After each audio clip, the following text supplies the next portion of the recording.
Hello everyone. इस video में हम लोग एग्रीमेंट्स, एमओयूज, समिट, कॉन्फ्रेंसेस और मिलिट्री एक्सरसाइजेस को ए टू जेड देख लेंगे।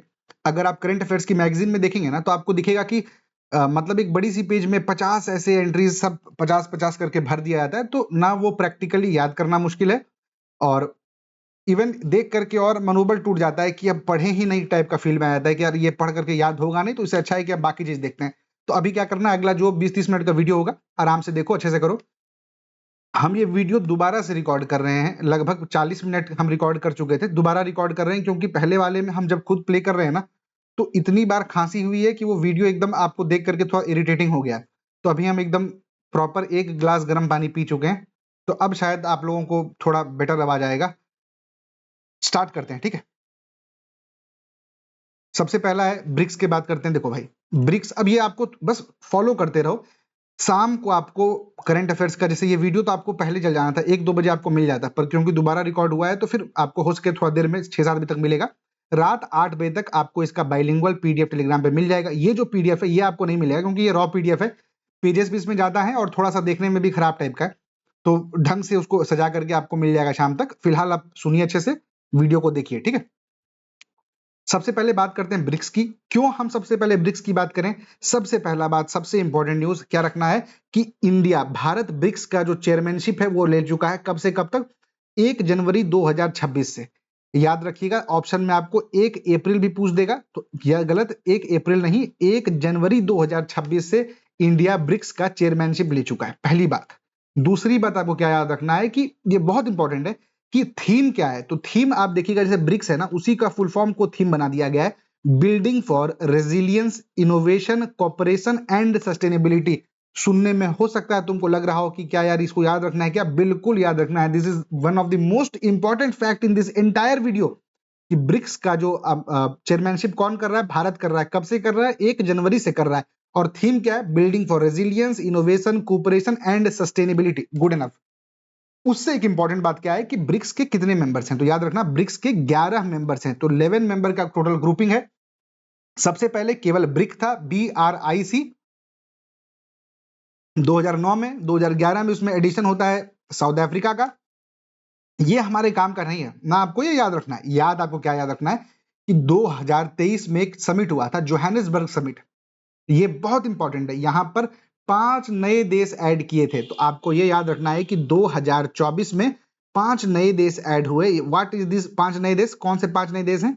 तो ICU, मैं तुम्हें देख रहा हूं। ICU, आई से आपका क्या हो जाएगा? ईरान। एस से हो जाएगा आपका सऊदी। ई से आपका हो जाएगा इजिप्ट, इथियोपिया, और यू से आपका होगा यूनाइटेड अरब एमिरेट्स, ठीक है। तो याद रखना 2024 में ये सब जाके जुड़ते हैं। और 2025 अगेन वेरी इंपॉर्टेंट, यहां पर इंडोनेशिया आकर के 11वां मेंबर होता है। और इससे भी ज्यादा जरूरी क्या है कि जिस साल इंडोनेशिया को 11th मेंबर कंट्री की तरह ऐड किया गया, उसी साल आप देखिएगा तो एक बहुत इंपॉर्टेंट चीज होती है कि एक नया कॉन्सेप्ट स्टार्ट होता है। What is this new concept? जो नया कॉन्सेप्ट उसको कहते हैं हम लोग पार्टनर कंट्री। यहां पर हाँ देखो, साथ ही पार्टनर कंट्री की एक नई अवधारणा प्रारंभ की गई। इससे क्या होगा कि भाई हम तुमको ये नहीं कह रहे हैं कि तुम आकर के ब्रिक्स में जुड़ो। तुमको डर लग रहा है ब्रिक्स से ना कि अमेरिका आकर के तुमको मारेगा, मत आओ, बैठो, तो हम मेंबर नहीं बना रहे, आके बैठो, चाय पी के जाओ। ये वही है, ठीक है। तो पार्टनर कंट्री, अच्छा ये इंपॉर्टेंट है। कितने नए पार्टनर देश हैं? तो 10 नए पार्टनर देश हैं। तो अब हमको एक चीज पता है कि अगर हमको पूछेगा ब्रिक्स के मेंबर्स कंट्रीज कौन है, तो हमको पता है ब्रिक्स का तो फुल फॉर्म ही आपको पता होगा, Brazil, Russia, India, China, south Africa, plus आपका सऊदी वाला ICU हो जाएगा, प्लस इसके अलावा क्या है? इंडोनेशिया। इंडोनेशिया सबसे लेटेस्ट मेंबर है, याद रहेगा बिल्कुल। इस साल चेयरमैनशिप कौन कर रहा है? भारत कर रहा है। कब से कर रहा है? 1 जनवरी से कर रहा है। Good enough. इसके पिछले वाले की बात करते हैं जरा। हम लोग कौन से ब्रिक्स की बात कर रहे हैं? 17th ब्रिक्स समिट की बात कर रहे हैं। कहां पर हुआ था ये रियो डी जेनेरियो में हुआ था, आपका ब्राजील में। इसका थीम क्या था? हो सके आपको इसका थीम पूछ दे, नए वाले का नहीं पूछे। तो 18वां ब्रिक्स, देखना ये 18th इंपॉर्टेंट है, ईयर के साथ तो ठीक है, पर 18th इंपॉर्टेंट है। G20 का लास्ट आप देखिए, 71st BPSC में गेम इसी में कर दिया, वो नंबर में गेम कर दिया। तो याद रखना 18th ब्रिक्स जो हुआ वो आपका भारत में होने वाला है इस साल। जो 17th ब्रिक्स था जो लास्ट ईयर का 2025 का, वो आपका ब्राजील में होता है। ब्राजील में कहां पर होता है? एक बहुत इंपॉर्टेंट शहर, रियो डी जेनेरियो में होता है। और आपको इसका थीम याद रखना है, strengthening global south cooperation, for a more inclusive and sustainable governance. अब आप बोलोगे कि यार ये पूरा फिर से याद करें, नहीं थोड़ा खांसी होगा भाई, बर्दाश्त करना, और हम कुछ बोल नहीं सकते। थीम क्या है? Strengthening global south. तो एक कीवर्ड बस याद करो, पहला कीवर्ड है ग्लोबल साउथ, इंक्लूसिव सस्टेनेबल। अब हम जब याद करने बैठेंगे तो ये नहीं कि strengthening global south cooperation for more, अरे नहीं नहीं भाई, ग्लोबल साउथ इंक्लूसिव सस्टेनेबल। सवाल में खेलेगा तो इसी से खेलेगा और कुछ नहीं खेलेगा, ठीक है बढ़िया। मोदी जी जाकर के बोल दिए ह्यूमैनिटी फर्स्ट, सब ताली मारा वहां पर, ठीक है बढ़िया, आगे बढ़ जाओ। उसके बाद आप देखिएगा तो ब्राजील में कुछ इंपॉर्टेंट चीज हुआ होगा। तो पहला बात तो ये याद रखना भाई कि कुछ भी बोलेगा अच्छा चीज हुआ, गरीबों को खाना खिलाना है बिल्कुल खिलाना है, पेड़ लगाना है बिल्कुल लगाना है, इन्वायरमेंट को साफ कर देना बिल्कुल कर देना, पानी साफ कर देना, सब चीज फॉसिल फ्यूल कम कर देना है। तो जो भी अच्छी बातें हुई वो सब हम नहीं बताएंगे आपको, हर अच्छी बात हुई है वहां पर, ठीक है। तो ऑप्शन में दिखेगा कोई भी अच्छा बात तो मार देना ई। प्लस उसके साथ एक इंपॉर्टेंट चीज हुआ कि सीबीएम के ऊपर बहुत खुले तरीके से इसका विरोध किया गया। What is this CBM? ये सीबीएम क्या है? तो सिंपल सी बात है, इसको आप कहते हैं carbon border adjustment mechanism. Carbon border adjustment mechanism ये कहां का है? तो हो सके आपका केवल सवाल ये आ जाए कि ये सीबीएम कहां का है, तो याद रखना कि ये आपका यूरोपियन यूनियन का, पहली बात। दूसरी बात क्या है कि ये सिंपल सी बात कहते हैं, ये कहते हैं ना कि मान लीजिए भारत में है आप, ठीक है, भारत में आप एक स्टील बनाते हैं, ठीक है, भारत में आप स्टील बनाए, भारत का जो स्टील बना वो कोयला से बना। अब कोयला से बने तो इमिशन मतलब धुआं बहुत उठा, तो कहीं ना कहीं इस तरीके से आप देखिएगा तो ये इन्वायरमेंट के लिए नेगेटिव है, बिल्कुल नेगेटिव है। अब हम क्या करेंगे, इसको एक्सपोर्ट करेंगे यूरोपियन यूनियन से। तो अब जब हम यूरोपियन यूनियन को भेजे अपना स्टील ना, तो वो बोलेगा कि तुम ये स्टील जो बनाए हो कैसे बनाए हो। तो या तो तुम बोलोगे ये ग्रीन स्टील है, ग्रीन स्टील का मतलब क्या है कि the energy used in making that steel is from renewable sources of energy. पर ये बोला नहीं नहीं हम तो कोयला से बनाए। क्यों? क्योंकि भारत में 70% आज भी कोयला से बनता है। तो बोलेंगे अच्छा कोयला से बन रहा है, तो फिर हम कहेंगे नहीं भाई मेरा तो कोयला से बना है, तो बोलेगा फिर तुमको 10% अधिक टैक्स लगेगा। अब इसको बोलते हैं डबल स्टैंडर्ड्स। क्यों डबल स्टैंडर्ड्स है ये, क्यों ये आपका डबल स्टैंडर्ड्स है? पहली बात तो, अरे एक बात बताओ, तुमको दिक्कत है तो लो ही मत। ये क्या बात हुआ कि हमको 10 रुपया और सस्ता मिल जाएगा, मतलब और टैक्स लग जाएगा, तो क्या हुआ, एक तरीके से सस्ता हो गया कि तुमको 10 रुपया और दे दोगे तो हम लेने देंगे। ये क्या मतलब हुआ? इसका मतलब कि इकोनॉमिक्स इन्वायरमेंट के ऊपर है तुम्हारे हिसाब से, तुम 10 रुपया टैक्स लेकर के हुआ। अच्छा मान भी लेते हैं तुम डिस्करेज करने के लिए कर रहा है, थोड़ी देर के लिए मान लेते हैं तुम डिस्करेज करने के लिए कर रहा है, तो भी तुम देखोगे ना कि हिस्टोरिक रॉन्ग से ऊपर देखोगे ना, जो ग्लोबल साउथ है उसके पास न्यूक्लियर पावर है ही नहीं है, उसके पावर सही तरीके से फैसिलिटी ही नहीं है, टेक्नोलॉजी ही नहीं है कि वो रेन्यूएबल सोर्सेज पे जा पाए। तो अब ऑल ऑफ अ सडन तो चेंज होगा नहीं।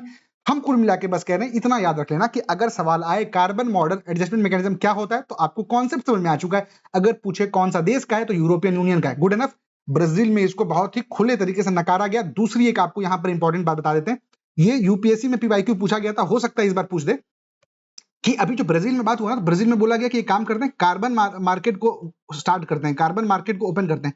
कार्बन मार्केट को ओपन करने का मतलब क्या हुआ? सिंपल सी बात है भाई कि आप मान लीजिए बोले थे कि हम 1 टन कार्बन डाइऑक्साइड उड़ाएंगे पूरे दिन में, एक साल में, ठीक है, मान लो तो आप बोले 1 टन उड़ाएंगे, पर आप गलती से क्या किए, 1.5 टन उड़ा दिए।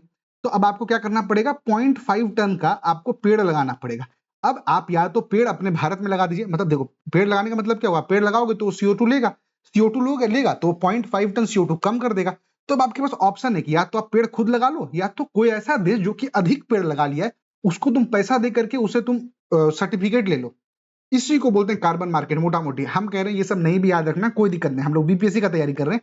सिंपल सी बात इतना याद रखना कि article 6 of Paris agreement, simple सी बात है, बस इतना याद रखना, आर्टिकल 6 ऑफ पेरिस एग्रीमेंट इस बारे में बात करता है। क्या बात करता है? कि कार्बन ट्रेडिंग मैकेनिज्म्स के बारे में बात आर्टिकल 6 ऑफ पेरिस एग्रीमेंट करता है। 2-3 बार पूछ चुका है ये सवाल, ठीक है बढ़िया। अब हम लोग आ गए भारत के पास कि ब्राजील अपना काम कर चुका है भाई, ये सब सीबीएम को लेकर के गाली वाली किया। अब हम लोग भारत के ऊपर आ गए, तो अब भारत का टर्न है। अब सुनते रहो, भारत में ब्रिक्स से रिलेटेड क्या क्या मीटिंग हुई। सबसे पहले फॉरेन मिनिस्टर का मीटिंग होगा। फॉरेन मिनिस्टर का मीटिंग कहां पर होगा? कैपिटल में होगा। कोई सेंस बनता है कि आपके एस जयशंकर जाकर के लखनऊ में करेंगे? अगर लखनऊ में करते तो हम आपको टोक के बताते कि भाई लखनऊ में है, ध्यान देना, ये दिल्ली में नहीं है।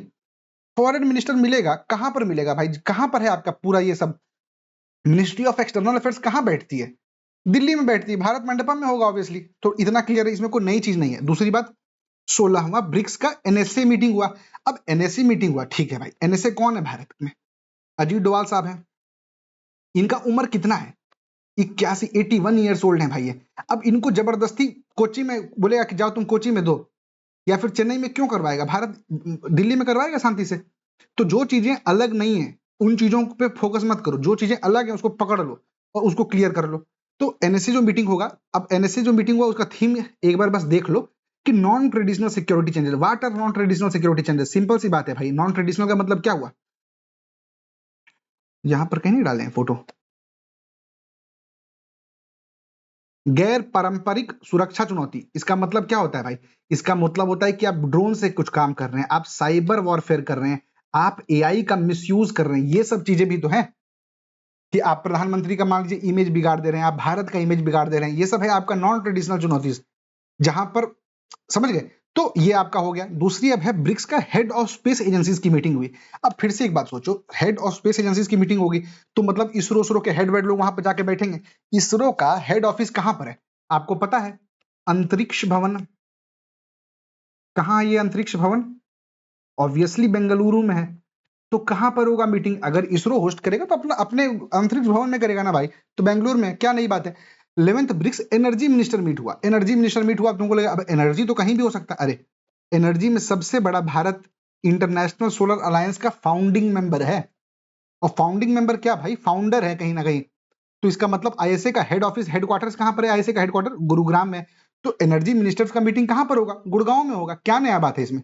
थोड़ा सा आईएसए के बारे में आपको और यहां पर अगर बता देना तो दो तीन चीज बस याद कर लेना कि रिसेंटली एक कॉप 21 हुआ था। कहां पर हुआ था कॉप 21? पेरिस में हुआ था, ठीक है। वहां पर आप देखेंगे तो मतलब अनाउंस कर दिया गया भारत द्वारा।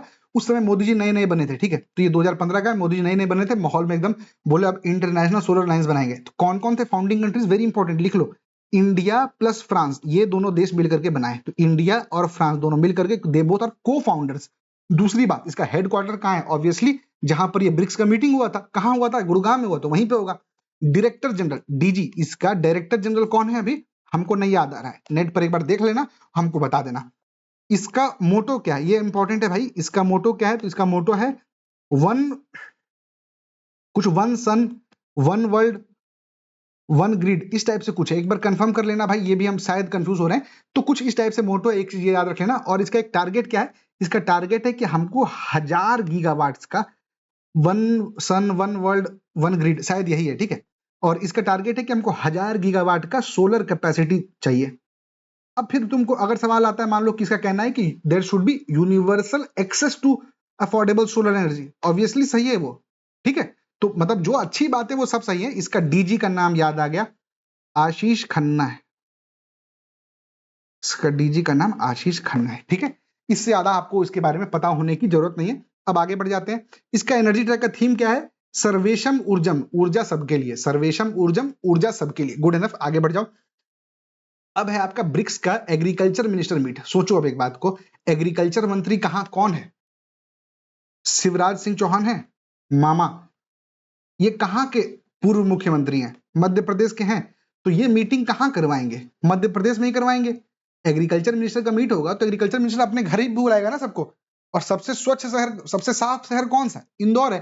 तो इसमें कुछ सोचने वाली बात नहीं है भाई। थोड़ा सा अपने भी लॉजिक लगा के देखोगे ना, कहां होगा। तुम ही होते, अगर तुम ही सेक्रेटरी होते, तुम ही को बोलते ऑर्गेनाइज करवाने, तुम मिनिस्ट्री ऑफ एग्रीकल्चर में होते, तुम कहां करवाते? मंत्री के घर में। तो अगला 18th ब्रिक्स समिट कहां पर होगा? भारत, ये सब आपको बता चुके हैं, ठीक है। अच्छा एक और देखना, देख लो। अगला भारत के बाद उसको कौन उठाने वाला? चाइना उठाने वाला है। जरूरी नहीं है, याद रखना, ठीक है। अब बात करते हैं G20 के बारे में। हमको ऐसा लगता है कि आपका जो, आप अभी एक सेक्शन देखे ना ब्रिक्स वाला पूरा, आपको एटलीस्ट एक सवाल देखने को मिलेगा इस सेक्शन से, एटलीस्ट एक सवाल।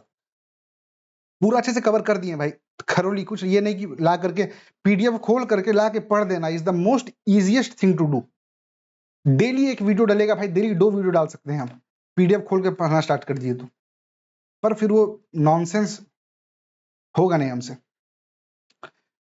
G20 समिट की बात करते हैं भाई, ठीक है। सबसे पहला बात तो आपको याद होगा, एक बार एकदम माहौल बना था, क्या था? हाँ, और हम लोग अफ्रीकन यूनियन को एंट्री दिए थे। उस समय भारत ही चेयरमैनशिप लिया हुआ था और अफ्रीकन मेंबर आया था। कब? तो कौन सा समिट था वो? 18th G20 समिट था, ठीक है।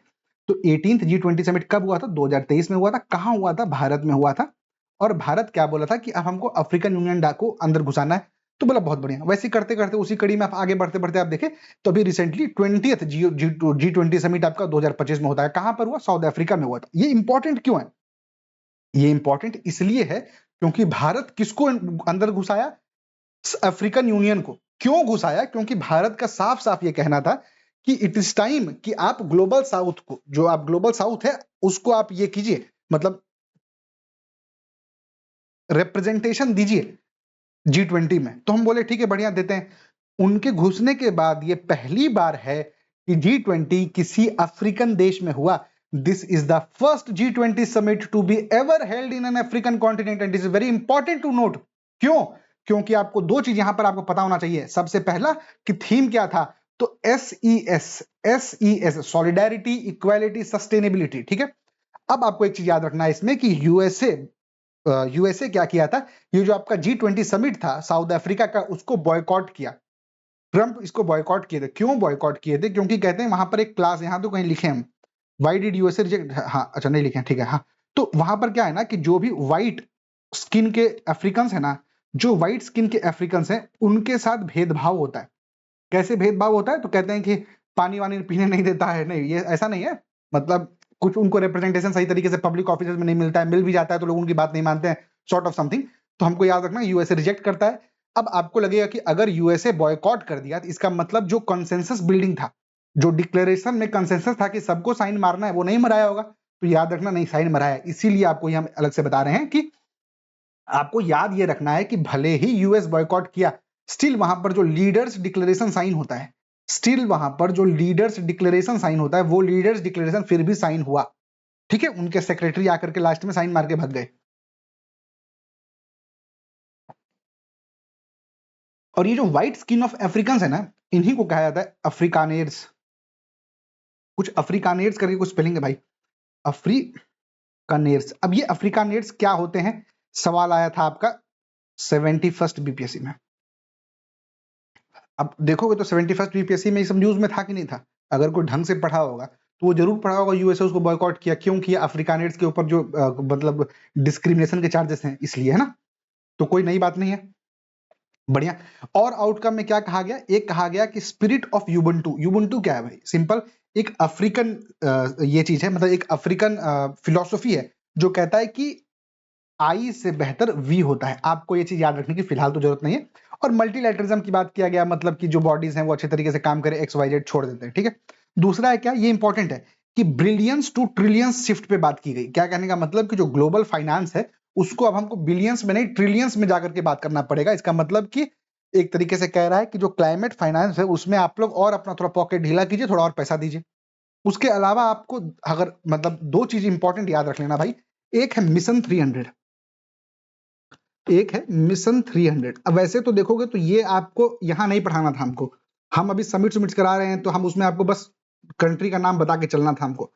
पर फिर वो सेटिस्फेक्शन नहीं आता हमको कि यार हम आप किसी को G20 पढ़ा दिए और उसको मिशन 300 नहीं पता है, तो फिर तो दिक्कत हो जाएगा। ठीक है। तो मिशन 300 क्या है? तो बोला गया मिशन 300 में हम लोग क्या करेंगे? बिजली प्रोवाइड करेंगे। बिजली प्रोवाइड करेंगे। बिजली प्रोवाइड कितने लोगों को करेंगे? 300 मिलियन पीपल को करेंगे। 300 मिलियन पीपल को बिजली प्रोवाइड करना है।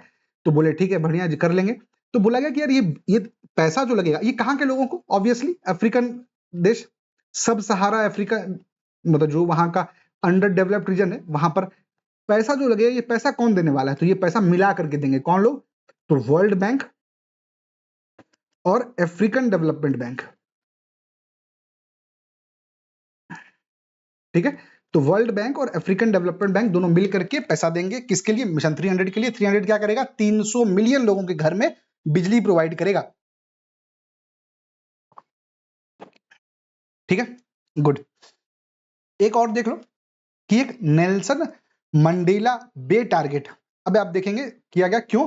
To reduce the rate of neat by 5% by 2030। अगर आप लोग पीएलएफएस पढ़े हैं तो आपको नीट के बारे में पता है। अगर आप लोग कल वाला एमसीक्यू क्विज किए जो हम रात को डेली करवा रहे हैं करंट अफेयर्स का, तब आपको ये नीट पता है। ठीक है। कितना? 5% बोला लेकर के आ जाएंगे और 25% जनरल पैरिटी आपका वर्क फोर्स में लेकर के आ जाएंगे 2030 तक। गुड इनफ, बढ़िया। आ जाओ आगे। अगला जो G20 समिट है, देखो एक तरफ यूएसए बॉयकॉट किया, अगला साल अब यूएसए के पास आएगा। यूएसए कहां करवाएगा? मियामी में करवाएगा, जो कि आपका अमेरिका में पड़ता है। ठीक है, बढ़िया। 21वां यहां पर हुआ, 22वां कहां पर होगा? तो अब देखिएगा, तो 22वां आपका 22 जो है आपका यूनाइटेड किंगडम में होगा। 22 जो है आपका यूनाइटेड किंगडम में होने वाला है। अब आपको यहां पर दोनों बात पता होना चाहिए। अभी हम 2026 में खड़े हैं, तो आपको 2026 का पता होना चाहिए। अगला कहां है? यूके में। पिछला कहां था? तो जो आपका बॉयकॉट करके आ गया ये लोग, साउथ अफ्रीका वाला, है ना। तो ये चीज ये तीन चीज आपको पता होना चाहिए। साउथ अफ्रीका के जोहानिसबर्ग में हुआ था, गुड इनफ। इसके अलावा एक इंपॉर्टेंट चीज बस यहां पर याद रख लेना, कि याद रखने का बस तरीका है कि यूएसए क्या किया, यूके को दिया। तो यूएसए खाली हो गया 2027 में। जैसे ही यूके 2027 में खाली होगा, वो G7 को पकड़ लेगा। तो USA handed over to UK. क्यों? वाई? क्योंकि उसको G7 करना है अगला साल। अब हम कह रहे हैं कि फिर हम अगली बार जब आप देखिएगा G7 पढ़ाएंगे, तो आपको वहां पर दिखेगा कि G7 अगला साल कौन करने वाला है, तो यूएसए करने वाला है। यहां से लिंक करो उसको, हर चीज 2-3 बार दिख जाएगा हमको, तो अच्छा बात है ना। तो यूनाइटेड किंगडम आ गया, बढ़िया।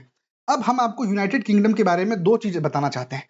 सबसे पहला बात बताना चाहते हैं कि अगर आप ज्योग्राफी पढ़े हैं, अगर आप हमसे ज्योग्राफी पढ़े हैं, तो ये है आपका कोस्ट। ठीक है, जो ऊपर वाला पार्ट है इसको हम लोग क्या बोलते हैं? कच्छ। जो नीचे वाला पार्ट है उसको हम क्या कहते हैं? काठियावाड़। अब आपका काम है कि हमको कमेंट में बताइए कि कोरल रीफ्स कहां देखने को मिलता है? यहां पर मिलता है कि यहां पर मिलता है? ठीक है, अगर बहुत आसान है भाई, बहुत बार पूछा हुआ, इसलिए हम कह रहे हैं। देखो, सिंपल सी बात है, यहां पर नदी आती है, नदी आती है तो फ्रेश वाटर आ जाता है, फ्रेश वाटर आ जाता है तो यहां पर कोरल रीफ नहीं उपजेगा। कोरल रीफ के लिए आपको चाहिए ब्रैकिश वाटर। यहां पर नर्मदा ये सब आ जा रहा है ना, तो नर्मदा, तापी, ये सब, तो यहां पर कोरल रीफ होता है। अब ये कौन सा गल्फ है, ये तो आप ही को बताना पड़ेगा कमेंट में। ठीक है, बढ़िया। अब यह हो गया आप काठियावाड़। ये जो कोस्ट होता है ना, इसको बोलते हैं हम लोग कोंकण कोस्ट। ये जो होता है इसको बोलते हैं हम लोग मलाबार कोस्ट। केरला वाला पार्ट, ये बस सिंपल जो केरला वाला पार्ट है वो मलाबार है। यहाँ गुजरात से शुरू होगा आपका, मतलब महाराष्ट्र से शुरू होगा और आपका यहाँ तक चलेगा, कर्नाटक तक चलेगा, उसको कोंकण कोस्ट बोलते हैं। इधर आओगे तो इसको, ये हो गया आपका कोरोमंडल। इधर आओगे तो उत्कल हो जाएगा आपका, सॉरी यहाँ पर आपका उत्कल हो जाएगा। इसी के पास आपको यहाँ पर बोलते हैं नॉर्दर्न सिरकार्स बोलते हैं। कौन है नॉर्दर्न सिरकार्स? कुछ नहीं भाई, उड़ीसा का आधा, लगभग आधा आंध्रा। बता चुके हैं आपको। हम ये सब क्यों बता रहे हैं? इसलिए बता रहे हैं कि आप देखिएगा, तो कोंकण कोस्ट में अमेरिका वाले, मत सॉरी यूके वाले, जब ब्रिटेन, जब हम लोगों को ये किया जा रहा था ना, मतलब जब हमें गुलाम बनाया जा रहा था, तो बहुत सारे शिप्स आकर के कोंकण में आकर के लैंड करते थे। ठीक है, और ये जो कोंकण में आकर के लैंड करते थे, वो कहीं ना कहीं हर बार सक्सेसफुल हुए। क्यों? क्योंकि वो लोग हमेशा मतलब warrior, because they were warriors. अब हमको यहां से दो चीज याद रखना है। सबसे पहला याद रखना है कि अगर सवाल पूछता है कि कोंकण मिलिट्री एक्सरसाइज किसका था, तो इतना बड़ा बड़ा कहानी बताए किस लिए? यूके का है। किसका है? यूके का है। कोंकण क्यों, हम कैसे हम याद रखेंगे? क्योंकि यूके जब हमको गुलाम बनाने आए तो कोंकण पे आकर के लैंड करता था, पहला बात। दूसरा बात कि वो लोग आया और आकर के सक्सेसफुल हुआ। To make such a huge land mass आपका गुलाम, you have to be a warrior. मतलब यू माइट, वो कहते हैं ना कि आप मतलब इग्नोर नहीं कर सकते इस फैक्ट को कि इंटेलेक्चुअल कैपेसिटी उनकी बहुत तगड़ी थी, वॉरियर। तो अगर सवाल आए कि अजय वॉरियर किसका है या फिर कोंकण किसका है, तो ये दोनों मिलिट्री एक्सरसाइजेस आपके यूके के हैं। हम लोग इसी हिसाब से करेंगे। ठीक है, जिस बारे कंट्री के बारे में पढ़ेंगे ना, अभी हम लोग क्या देखें कि अगला साल यूके करेगा, तो ले आए यूके को, तो मिलिट्री एक्सरसाइजेस भी आपके साथ ही साथ फ्लो में निकलता जाएगा, आपको पता भी नहीं चलेगा, आपके सारे मिलिट्री एक्सरसाइज कवर हो गए। ठीक है, तो वॉरियर था, कोंकण में आकर के लैंड किया, ये दोनों किसका है? यूके का। गुड एनफ, आगे बढ़ जाइए। अब आ जाते हैं G7 में। सबसे इंपॉर्टेंट पूछेगा G7 के कंट्रीज का नाम याद रखना। जूस, GF, बहुत फेमस ट्रिक है, हर जगह यही चलता है, हम भी वहीं से मतलब नेट से उठा कर डालेंगे कहीं से। जापान, यूनाइटेड स्टेट्स, आई से आपका हो जाएगा इटली, सी से हो जाएगा आपका कनाडा, ई से हो जाएगा आपका यूरोपियन यूनियन, और फिर आपका जर्मनी और फ्रांस। ठीक है, याद रहेगा, बढ़िया। जूस, जीएफ से इसको याद कर लो, जूस, जीएफ से इसको याद कर लो, हो गया, गुड।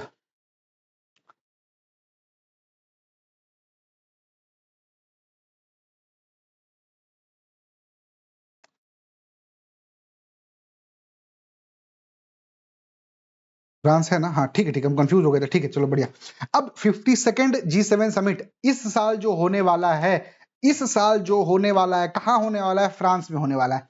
हम कैसे याद रखेंगे? सिंपल ये सोच लेना कि G7 इस साल जिस कंट्री के साथ के चेयरमैनशिप में होने वाला है, उसी के साथ भारत ने मिल करके इंटरनेशनल सोलर अलायंस खोला था। तो इस साल कहां होने वाला है? फ्रांस में होने वाला है। मोदी जी गए थे क्या? बिल्कुल गए थे, चॉकलेट वॉकलेट खा करके आए थे, आप देखे थे ना। इसके पिछले वाला साल 2025 में कहां पर हुआ? तो 2025 में आपका कनाडा में हुआ। 2025 में कनाडा में हुआ। अच्छा, भारत है क्या G7 का मेंबर? ऑब्वियसली नहीं। तो भारत फिर भी क्यों पहुंच जाता है हर बार? भारत हर बार एक पार्टनर की तरह पहुंचता है। ये पार्टनर सुना सुना लग रहा है क्या? बिल्कुल सुना लग रहा है। क्यों? क्योंकि 2025 में ब्रिक्स ने 10 मेंबर को एज पार्टनर नेशंस इनवाइट किया था। तो उसी तरीके से भारत एक पार्टनर नेशन की तरह जाता है और 7वीं बार लगातार गया। बढ़िया। पिछली साल जब वो कनाडा गए थे ना, तो उस समय ऐसा लग रहा था कि क्योंकि कनाडा के साथ हमारे रिलेशंस बिगड़ गए थे, तो लग रहा था कि कनाडा शायद नहीं बुलाएगा, बट स्टिल कनाडा बुलाया था और मोदी जी गए भी थे। Good enough. तो हमको इतना पता चला कि 2026 अभी हम आपसे जब बात कर रहे हैं, तब जो जहां पर हुआ वो फ्रांस में हुआ। बढ़िया। भारत, मोदी जी जाकर के वहां पर क्या देते हैं? एक इंपैक्ट के बारे में आकर के ज्ञान दे दिए। क्या है? International mobilisation partnership for accelerating connectivity and trade. कुल मिलाकर के हम आपकी जगह होते तो उतना टेंशन नहीं लेते, इंपैक्ट याद रखते और इस चीज से कनेक्टिविटी एंड ट्रेड बस याद करते और कुछ नहीं। और बोले कि जो ग्लोबल साउथ है उसको भी तुम एक इक्वल पार्टनर यानी कि समान भागीदार का दर्जा देने का बल दिया। ठीक है, बढ़िया। इतना हमको क्लियर हो गया। हल्का सा आप देखिएगा तो भारत G7 का मेंबर नहीं है। भारत एक पार्टनर कंट्री की तरह जाता है। तो जब भी कोई पार्टनर कंट्री जाता है ना, तो वो जाने के बाद अपना भी कुछ कुछ काम करके आता है, कुछ कुछ अपना काम करके आता है। उसी तरीके से आप देखिएगा, भारत ऑफिशियली बोला कि कनाडा को भी आप एक डायलॉग पार्टनर बना दो इंडियन ओशियन रिम एसोसिएशन का, वहां जाकर के। अब तुमको लग रहा होगा कि क्या बात हो गया, तुम कहां से गए, कहां मतलब गए आप उधर, अब आकर के आप बोलने लगे कि इंडियन ओशियन रीन एसोसिएशन में इसका पार्टनर बना दो। ये सब मतलब समझ नहीं आ रहा, कनेक्ट नहीं हो रहा है कुछ। बढ़िया। देखो, इंडियन ओशियन रीम एसोसिएशन क्या है ना, एक मतलब ऑर्गेनाइजेशन टाइप का है, ठीक है, इनफॉर्मल ऑर्गेनाइजेशन टाइप का है।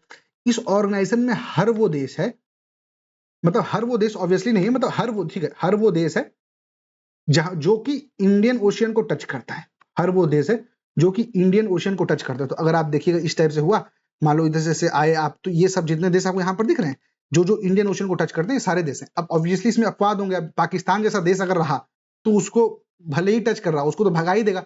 तो याद रखना, पाकिस्तान इसका मेंबर नहीं है, ऑल्दो वो आपका अरेबियन सी को टच करता है, पर नहीं है। तो सारे देश नहीं है, पर एक्सेप्शंस हैं, पर जनरली वो देश हैं। ठीक है, तो ठीक है, पर भारत क्यों बोल रहा है कि कनाडा को बनाना है? क्यों? क्योंकि भारत, इंडिया अभी इंडियन ओशियन रिम एसोसिएशन का चेयरमैन है। Very important, India is a chairman of Indian Ocean Rim Association. Indian Ocean Rim Association आप देखेंगे तो 2025 से 2027 तक Bharat is going to be the chairman. इसका सेक्रेटेरिएट, इसका जो हेडक्वार्टर्स है वो कहां पर है? तो याद रखना, मॉरिशियस में है। मॉरिशियस में। नहीं भी याद रखोगे तो चलेगा, पर एक बात याद रखना कि इसमें जरूरी नहीं है कि केवल वही देश होंगे जो कि इंडियन ओशियन को छूते हैं। फ्रांस अकेला यूरोपियन देश है जो कि इंडियन ओशियन रिम एसोसिएशन में। अब तुम ये भी सोच सकते हो, क्योंकि फ्रांस के इतने सारे आइलैंड्स हैं इंडियन ओशियन में, इसीलिए वो कहीं ना कहीं आपका इंडियन ओशियन रिम एसोसिएशन का एक मेंबर है। बढ़िया हो गया। भारत क्या है? चेयरमैन है। कब से कब तक? 2025 से 2027 तक, बस। ठीक है। अगला वेरी वेरी वेरी इंपॉर्टेंट, बहुत इंपॉर्टेंट है, याद रखना कि कनाडा का एक कंपनी है, कनाडा का एक कंपनी, इसका नाम है केमिको, और भारत का डिपार्टमेंट ऑफ एटॉमिक एनर्जी, ये दोनों मिल करके क्या किए? एक एमओयू किए कि हमको 2027 से लेकर के 2035 तक आपको यूरेनियम सप्लाई करते रहना है। अब हम आपको ये बात नहीं बताएंगे, पिछला वीडियो में गला फाड़ फाड़ के बताए थे कि न्यूक्लियर एनर्जी मिशन जो था उसमें कितना गीगावाट का टारगेट है। 100 गीगावाट है क्या? कब तक है? ठीक है, दोनों चीज आपको बताना है। शांति एक्ट A to Z उसका प्रोविजन सब कुछ बताए हैं भाई, साइंस एंड टेक्नोलॉजी वाले वीडियो में, जो करंट अफेयर्स है 3-3.5 घंटे का, उसको देखो।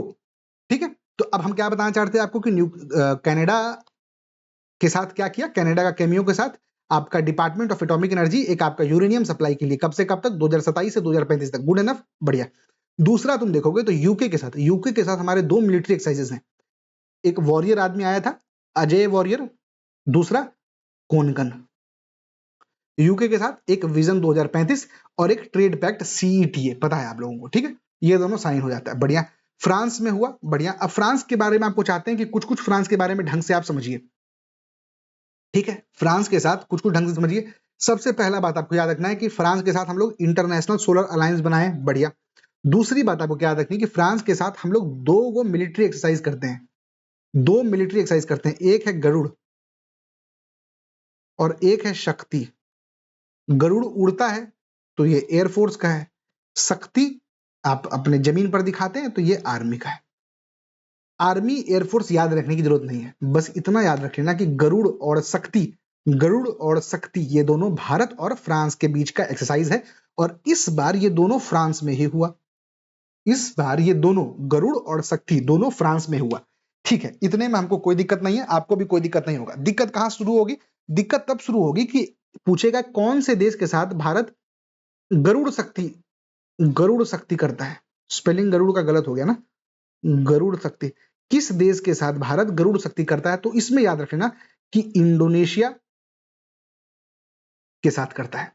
गरुड़ अलग हो गया, शक्ति अलग हो गया, दोनों को मिला दोगे तो इंडोनेशिया आ जाएगा। गरुड़ किसके साथ? फ्रांस के साथ। शक्ति किसके साथ? फ्रांस के साथ। दोनों मिल गया तो इंडोनेशिया बन गया, है ना। अब G7 का फॉरेन मिनिस्टर मीट हुआ। अब हम आपको पहले भी बता चुके हैं भाई कि 2026 में G7 का जो मैटर चल रहा था वो कहां पर आ गया था? जगह का नाम क्या था? फ्रांस था, पर जगह का नाम क्या था? इवियान लिस्बॉन्स। ठीक है, जो भी हो, ELB जो भी देख लेंगे, मतलब हल्का हल्का देखा देखा रहेगा, सवाल बन जाएगा आपका। उसके पिछले साल कहां पर था? कनाडा में था। तो याद रखेंगे कि 2025 का अगर पूछ देता है G7 का फॉरेन मिनिस्टर मीट कहां पर हुआ, तो ऑब्वियसली जिस साल में था कनाडा में होगा। अब ये नायगरा ये सब याद रखने की जरूरत नहीं है, बस कनाडा में हुआ। 2025 का G7 हुआ कनाडा में, तो कनाडा में ही होगा ना। ठीक है, अगले साल कहां होने वाला है? तो अगले साल हमको बताया गया था कि USA G20 इस साल कर रहा है आपका, और उसके बाद वो यूके को दे देगा। क्यों यूके को दे देगा? ताकि वो चाहता है कि हम G7 को अच्छे से कर पाए। तो आपको पहले से बता चुके हैं। तो USA 2026 में G7 करेगा, और 2027 में गलत कर दिया ना, देखो USA इन 2026 G20, USA इन 2027 G7। ठीक है, बढ़िया। The USA is scheduled to hold the rotating presidency of G7 in 2027। ठीक है, बढ़िया। अब आ जाओ क्वाड के ऊपर। क्वाड के बारे में आपको पता है, मेंबर कंट्रीज कौन से होते हैं? 4 हैं, जापान, ऑस्ट्रेलिया, USA, अपना भारत। ठीक है, रिसेंटली फॉरेन मिनिस्टर का मीटिंग हुआ, कहां पर हुआ? न्यू दिल्ली में हुआ। एक बात हमेशा याद रखना भाई कि USA secretary of state Marco Rubio है, ये नहीं बताना चाहते थे, ये बताना चाहते थे कि जब भी फॉरेन मिनिस्टर मीट होगा ना, अगर भारत में होगा, तो जब तक तुम्हारे नजर में नहीं आया है तब तक तुम उसको दिल्ली ही मारा करो। अगर तुमको याद है कि तुम कुछ और पढ़े हो तो फिर अलग बात है, लेकिन अगर तुमको याद नहीं है कि हम क्या पढ़े हैं तो उसका आंसर दिल्ली ही मारा करो। ठीक है, एक और यहाँ पर क्रॉस रेफरेंस के लिए याद रख लेना कि क्वाड का एक एक्सरसाइज होता है मलाबार एक्सरसाइज। क्वाड का एक एक्सरसाइज होता है मलाबार एक्सरसाइज, और ये आपका इस साल गॉम में हुआ। ये गॉम कहां पर है? आपका यूएसए का एक आइलैंड है। बढ़िया। 2026 में एक सांग्रीला डायलॉग होता है। क्यों होता है ये डिफेंस से रिलेटेड होता है, जो कि आपका सिंगापुर में हुआ। ठीक है, जो कि आपका सिंगापुर में हुआ। अब सिंगापुर के साथ, ठीक है, आगे देख लेंगे, उसको छोड़ो। इन दोनों के साथ आपको 2 चीज और यहां पर हम कहना चाहते हैं, याद रखना। एक है स्क्वाड। क्वाड की तरह आप देखेंगे एक स्क्वाड है। स्क्वाड में 4 देश हैं। एक आपका संयुक्त राज्य America, United state of America, Japan, Australia और फिलीपींस। तो अगर सवाल पूछता है कि क्वाड में कौन कौन है, तो इंडिया, जापान, ऑसी और यूएसए। अगर पूछेगा स्क्वाड में कौन कौन है, तो इंडिया को रिप्लेस कर देगा फिलीपींस। अब जब हम आपको पढ़ाएंगे मेंस के बारे में, तो आपको हम बताएंगे कि कैसे, अगर आप सवाल आएगा भारत के ऊपर या भारत की फॉरेन पॉलिसी के ऊपर होगा और चैलेंजेस होगा, तो हम बोलेंगे rise of parallel organisations like squad dilutes the standing of Quad, dilutes the belief on Quad. समझ रहे हो? तो बस स्क्वाड याद रख लेना। इसी तरीके से एक बोलते हैं पश्चिम एशियाई क्वाड भी कहा जाता है। उसको I2U2 समी भी बोलते हैं। I2U2 का मतलब क्या हुआ? 2 देश जिसका आई से है, 2 देश उसका यू से है। तो इंडिया इजराइल आई, यूएई और यूएसए यूयू, याद रख लेना इसको। ठीक है, बढ़िया। अब आपको हम चाहते हैं यहां पर कि हम यूएसए के साथ मिलिट्री एक्सरसाइजेस आपको बताएं, पर यूएसए से के साथ मिलिट्री एक्सरसाइजेस बताने से पहले हम तुमको फ्रांस के साथ, तो तुम 2 देखे, उसको वापस से कमेंट में लिखो। ठीक है, हम भी लिख देते हैं भाई, तुम भी लिखो। क्या है फ्रांस के साथ? तो एक हुआ था गरुड़, एक हुआ था शक्ति, और दोनों को दोनों फ्रांस में हुए थे। और गरुड़ प्लस शक्ति, गरुड़ शक्ति किसके साथ था? दोनों मिला दोगे तो इंडोनेशिया के साथ था। बढ़िया, गुड। अब यूएसए के साथ हमारे मिलिट्री एक्सरसाइजेस कौन कौन से हैं भाई? सबसे पहला और सबसे इंपॉर्टेंट है आपका, दो है, एक कहानी की तरह देखो, ठीक है। कहानी क्या है कि ट्रंप गया और वेनेजुएला का जो हेड था मदुरो, मदुरो के ऊपर टाइगर क्लॉ मार करके आ गया, टाइगर क्लॉ मार करके आ गया, ठीक है। तो एक है टाइगर क्लॉ और दूसरा क्या है, वज्र प्रहार। और ये जो टाइगर क्लॉ है वो एकदम वज्र प्रहार की तरह फील होता है, ठीक है। तो वज्र प्रहार और टाइगर क्लॉ ये दोनों किसके साथ है? तो भारत करता है आपका यूएसए के साथ। इन दोनों में आप देखेंगे ना तो टाइगर क्लॉ इंपॉर्टेंट है। एक बात आपको ये वेनेजुएला वाला कहानी पता होगा पूरा, 3-4 नाम इसमें आपको याद रखना है। डेल्सी रॉड्रिग्स याद रखना है, फिर आपको मचादो याद रखना है, एक एडमुंडो करके आदमी था। हम एक बता ही देते हैं। देखो क्या हुआ, सबसे पहले ना मतलब बहुत पहले क्या चल रहा था भाई कि चुनाव होता था। तो चुनाव में आप देखिएगा तो जो हेड था वहां का मतलब मडूरो, निकोलस मडूरो उसका नाम था, ठीक है। वो प्रेसिडेंट था। तो निकोलस मडूरो था और इसके मतलब ये चुनाव लड़ता था, जीतता था। इसके ऊपर मतलब हम बहुत पूरा डिटेल में नहीं बता रहे हैं, बस फील आ जाएगा तुमको। तो पर इसके ऊपर ना बूथ कैप्चरिंग का बहुत आरोप लगता था। तो बोला कि यार इसका जो जब 2023-24 में जब चुनाव हुआ ना, तो निकोलस मडूरो के सामने कौन था? मडूरो के सामने था मचादो, थी मचादो, नाम क्या था इसका? मारिया कोरिना मचादो, इनके सामने खड़ी थी। अब ये लोग क्या किए कि मरिया कुरीना मचादो को बोल दिए कि हम आपको डिबार कर रहे हैं कंटेस्टिंग से, कि आप अब चुनाव नहीं लड़ सकते। सुना सुना लग रहा है क्या? देखो अभी जो बांग्लादेश में चुनाव हुआ उसमें आपका जो शेख हसीना का पार्टी था उसको डिबार कर दिया गया था, उसको चुनाव लड़ने ही नहीं दिया गया। सेम तरीके से मचादो के का जो था मतलब उसको डिबार कर दिया गया, बोला कि अब आप मतलब मना कर दिया गया कि आप चुनाव ही नहीं लड़ सकते। तो मचादो के जितने फॉलोअर थे वो सब सपोर्ट किसको दिए? एक नया आदमी खड़ा हुआ, एडमुंडो, पूरा नाम कुछ होगा हमको नहीं पता भाई, एडमुंडो को सब लोग सपोर्ट दे दिए। तो चुनाव किसके किसके बीच में हुआ? मडूरो और एडमुंडो के बीच में हुआ। एडमुंडो चुनाव हार गया, मडूरो जीत गया। क्यों? क्योंकि मडूरो अपने वैन में पूरा ईवीएम भर के फरार हो गया था, तो मडूरो जीत गया। अब जब मडूरो जीता तो सब बोला चीटिंग कर रहा है, चीटिंग कर रहा है। तो मडूरो को लोग सपोर्ट उतना किए नहीं, ठीक है। अब ये सब था, बाकी जो बहाना था ही कि आपका चाइना के साथ दोस्ती बढ़ा रहा है, रशिया के साथ दोस्ती बढ़ा रहा है, वो सब तो चल ही रहा था। तो यूएसए क्या करता है, डेट याद रखना इसको, 3 जनवरी 2026 को चलाता है operation absolute resolve. Very very very important, 2026 को चलाता है आपका 3 जनवरी को ऑपरेशन एब्सोल्यूट रिजॉल्व। क्या होता है इस ऑपरेशन में? कुछ नहीं, जाता है और निकोलस मडूरो को कब्जा कर लेता है। निकोलस मडूरो के साथ उनकी वाइफ फ्लोरल साड़ी पहनकर खड़ी थी, तो सीलिया फ्लोरेस इन दोनों को उठा लेता है। अब जब इन दोनों को उठा लेगा तो वहां पर सरकार खाली हो गई। तो जो सरकार खाली हुई तो अब मचादो को क्या लग रहा था कि या तो हमको बनाओगे या तो एडमुंडो को बनाओगे, या तो ऑपोजिशन में कौन खड़ा था? मचादो खड़ा था, एडमुंडो खड़ी थी। मचादो को डिबार कर दिया तो एडमुंडो आया था चुनाव लड़ने के लिए, एडमुंडो हार गया, मचादो डिबार्ड थी। तो बोला, मचादो को लगा अब हमको बनाएगा, पर वो क्या किया, पासा बदल खेल करके बोला जो पहले से वाइस प्रेसिडेंट थी। कौन थी वाइस प्रेसिडेंट? इंपॉर्टेंट है नाम, ऐसे हवा हवा में नहीं बता रहे हैं भाई, बीपीएससी पूछता है इस तरह का सवाल। डेल्सी रॉड्रिग्स, डेल्सी रॉड्रिग्स थी उस समय वाइस प्रेसिडेंट। तो बोला गया कि एक काम करते हैं, डेल्सी रॉड्रिग्स को बना देते हैं। जैसे ही डेल्सी रॉड्रिग्स को वापस से बना दिया, मतलब क्या, इंटरिम टाइप का, ठीक है, इंटरिम वहां पर बना दिया। अब जब डेल्सी रॉड्रिग्स को एक्टिंग प्रेसिडेंट की तरह बना दिया तो मचादो परेशान हो गई। मचादो बोली ये तो पूरा गद्दारी हो गया, हमको बनाना चाहिए था ना। तो बोला तुम शांत रहो। तो शांत रहने से क्या होगा? तो बोला तुमको हम नोबेल प्राइज दे देते हैं। तो मचादो को नोबेल प्राइज दे दिया गया। किस चीज के लिए? पीस के लिए। अब बोला गया कि यार मचादो को नोबेल प्राइज मिल गया, तो मचादो खुश हो गई कि चलो कम से कम प्रेसिडेंटशिप नहीं मिला तो एक नोबेल प्राइज तो मिल गया। तो अगले दिन शाम को आकर के ट्रंप बोला कि फोटो खिंचवा लो, और फोटो खींच करके इससे ले लिया। मतलब मचादो को नोबेल प्राइज दिया गया कॉन्सोलेशन की तरह, ट्रंप आकर के उसे वो नोबेल प्राइज भी खींच लिया, ठीक है। क्या बताने आए थे, क्या बता के चले गए? बताने आए थे हम मिलिट्री एक्सरसाइज। सुन ले भाई, मिलिट्री एक्सरसाइज दो को नाम याद रखना है, एक वज्र प्रहार, एक है आपका वज्र प्रहार और दूसरा है आपका टाइगर क्लॉ। अब हम आपको कह रहे हैं कि ये टाइगर क्लॉ है उसको बहुत अच्छे से सुनो। क्यों? क्योंकि ये पहला है, this is the first edition, so it is very important for you to know कि ये आपका एयरफोर्स के साथ था।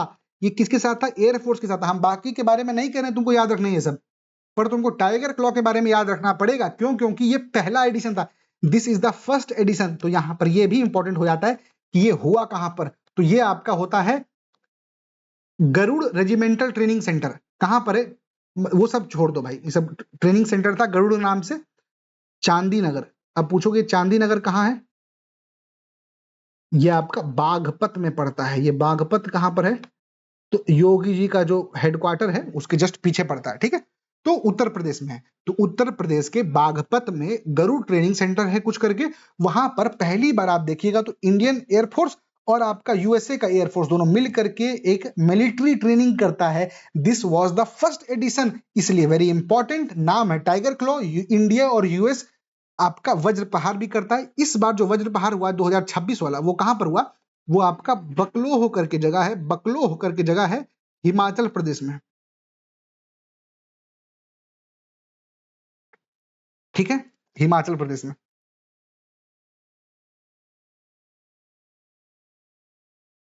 वज्र प्रहार देख लिए, टाइगर क्लॉ देख लिए, इसके अलावा शायद नहीं है इसमें, होगा तो बाद में देखा जाएगा। अब आ जाओ जापान पे, ठीक है। जापान के बारे में आपको दो तीन चीजें बताते हैं। तुम देखोगे तो कौन मदद करता है जब भी आप देखिएगा कहीं पे मेट्रो मतलब मेट्रो आता है, नया मेट्रो आता है, तो कौन मदद करता है? जापान मदद करने आता है हर बार, ठीक है। अब आपको याद रखना कि स्मार्ट सिटी का मतलब क्या होता है भाई? स्मार्ट सिटी का मतलब होता है कि जहां पर कनेक्टिविटी अच्छा हो, जहां पर जो बिल्डिंग्स बने हो वो मतलब ग्रीन बिल्डिंग्स हो, उनका कोडिंग सही तरीके से होता हो, बढ़िया तरीके से शेड होते हो, मतलब जो लोग पेडेस्टल पर चलना चाहते हैं उनके लिए बढ़िया सॉफ्ट तरीका हो, हर चीज सेट हो, ड्रेनेज बढ़िया हो। तो स्मार्ट सिटी के लिए ना एक आया एआई असिस्टेड स्मार्ट सिटी बनाना चाहती है भारत सरकार। अब उसके लिए वो क्या चाहती है कि यार मेट्रो वेट्रो भी बढ़िया से बनेगा, ये सब। Metro is one of the facet of this smart city. इसके अलावा और भी कुछ कुछ करना चाहती होगी। उसके लिए ये भारत, इंडिया, जापान के साथ एमओयू किया। हम जापान यहां पर क्यों बताने लगे? क्योंकि आपको थोड़ी देर पहले ऊपर क्वाड बताए हैं, तो अब क्वाड के सारे देश एक एक करके खोल रहे हैं। यूएसए ऊपर खुल चुका है, अब जापान खोल रहा है, ठीक है। तो स्मार्ट सिटीज के लिए, एआई असिस्टेड स्मार्ट सिटी बनाने के लिए भारत और जापान में एमओयू हुआ है। याद कैसे रखना है कि अगर बनेगा स्मार्ट सिटी तो वहां पर मेट्रो आएगा, मेट्रो आएगा तो जापान नजर आ जाएगा आपको, पहला चीज। दूसरा चीज आपको क्या याद रखना है कि ये सब चीज के लिए पैसे लगेंगे, ये सब चीज के लिए पैसे लगेंगे। और ये पैसे कैसे आते हैं? जॉइंट लैंडिंग एग्रीमेंट्स के साथ, कि हम भी दिए कुछ पैसा दूसरा पार्टी से भी दिलवा दिए। तो दोनों चीज याद रख लेना कि इंडिया जापान के साथ एआई असिस्टेड स्मार्ट सिटी और आपका जॉइंट लैंडिंग एग्रीमेंट, इन दोनों चीजों के लिए एमओयू किया है। गुड एनफ, बंद कर दो इसको। अब इसके अलावा मिलिट्री एक्सरसाइजेस है। मिलिट्री एक्सरसाइजेस भी अब सबका देखने का जरूरत नहीं है। देखो एक इंपॉर्टेंट है, आपको याद रखना, धर्म गार्जियन। इससे पहले आओ और एक बार आ जाओ गरुड़ शक्ति, ऊपर हम लोग देख चुके हैं। फ्रांस, यूएसए के टाइगर क्लॉ देख लिए, और दूसरा एक क्या था वो, कोनकन अजय वारियर यूके का देखे थे। यूएसए का एक आपका देखे थे टाइगर क्लॉ, और एक दूसरा देखे थे, हमको याद नहीं आ रहा है, वज्र प्रहार। तो यहां पर याद रख लेना जापान के साथ आपका धर्मा गार्जियन है पहला। दूसरा है जिमेक्स। अब जिमेक्स उमेक्स याद करने का जरूरत है आपको, जे से जापान, जे से जिमेक्स, उतना क्या याद रखोगे, धर्मा गार्जियन याद रखो। और एक इंपॉर्टेंट है जय माता। जय माता का फुल फॉर्म क्या है ना आपका, Japan India maritime talk walk कुछ है, ठीक है। तो जापान इंडिया करके याद रख लेना, इसे याद रहेगा आपको कि अगर आप सवाल पूछता है जिमेक्स के बारे में, अगर सवाल पूछता है जय माता के बारे में, अगर सवाल पूछता है धर्म गार्जियन के बारे में, तो इन सब का आंसर क्या होने वाला है? जापान होने वाला है, ठीक है, बढ़िया। इसके अलावा कौन सा देश था? ऑस्ट्रेलिया था। तो थोड़ा ऑस्ट्रेलिया के बारे में बताएंगे। एक बहुत इंपॉर्टेंट यहां पर आपको एमओयू देखने को मिलेगा कि हम लोग आर्म्ड फोर्सेस के साथ मिल करके काम करेंगे। तो एक बहुत इंपॉर्टेंट एमओयू होता है आपका, किस चीज का? Armed forces operational partnership. Armed forces operational partnership किनके बीच में? भारत और ऑस्ट्रेलिया के बीच में। कौन कौन से आपके मिलिट्री एक्सरसाइजेस होते हैं? ऑसिंडेक्स। अब ये ऑसिंडेक्स सर हम कभी याद नहीं किए भाई, ये ऑसी ऑसी इतना कहाँ, सवाल बन ही जाएगा। दूसरा है आपका ऑस्ट्रा हिंद, हिंद। तो ऑस्ट्रेलिया हिंद आसान है। इंपॉर्टेंट है पिच ब्लैक। पिच ब्लैक याद करने का हम कैसे याद किए थे कि हम लोग पढ़ते हैं ओपन, ऑस्ट्रेलियन ओपन पढ़ते हैं, फ्रेंच ओपन पढ़ते हैं, विंबलडन पढ़ेंगे, यूएस ओपन पढ़ेंगे। तो जो ऑस्ट्रेलियन ओपन होता है ना, वो आपका क्ले वाले कोर्ट में होता है, क्ले वाले कोर्ट में होता है।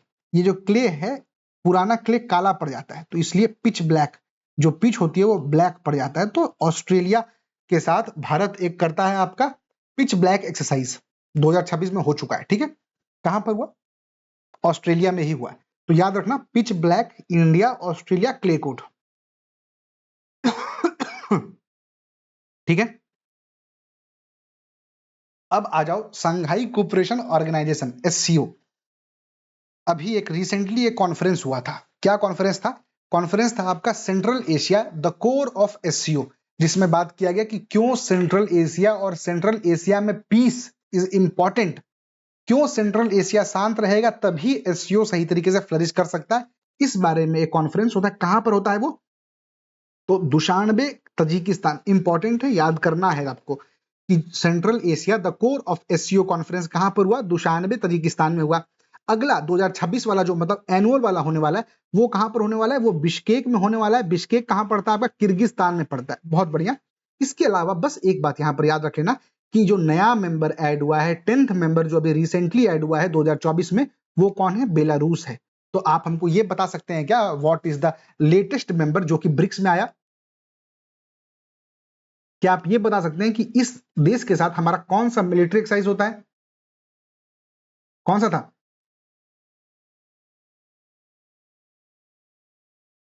गरुड़ शक्ति। ठीक है, अब आ जाओ नाटो के ऊपर। हम नाटो के बारे में स्टार्ट करें ना, उससे पहले आपको नाटो के बारे में कुछ कुछ बात बता देते हैं।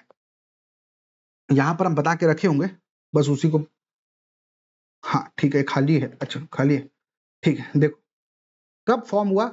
1949। इंपॉर्टेंट है इसलिए बता रहे हैं, सबका नहीं बताए थे, इंपॉर्टेंट है, रखना पड़ेगा। ठीक है, कब फाउंड हुआ? 1949। इसका हेडक्वार्टर कहां पड़ता है? तो इसका हेडक्वार्टर आपका ब्रुसेल्स, बेल्जियम में पड़ता है। इसका हेडक्वार्टर कहां पड़ता है? ब्रुसेल्स, बेल्जियम में पड़ता है। इसके सेक्रेटरी जनरल कौन है?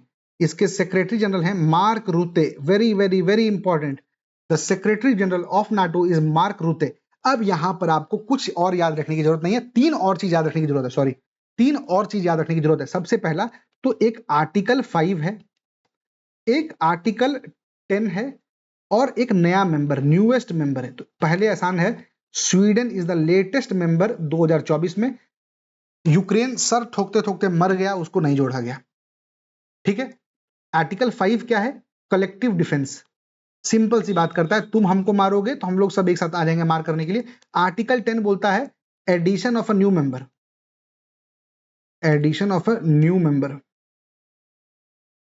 ठीक है, what is addition of new member? वही जो यूक्रेन करना चाहता है, एक नया मेंबर घुसे तो। ठीक है, तो इंपॉर्टेंट है दोनों। पहला है article 5 collective defence, article 10 new European members का एंट्री। लेटेस्ट मेंबर कौन ऐड हुआ है? स्वीडन हुआ है। मजाक में नहीं बता रहे हैं, ये सब रटा हुआ होना चाहिए। एग्जाम देने जाओगे और ये सब अगर गलत करके आओगे ना भाई, तो शर्मसार हो जाएगा माहौल। अनसब्सक्राइब कर देना आकर के मेरे चैनल को। अब है चैप्टर 6 नाटो।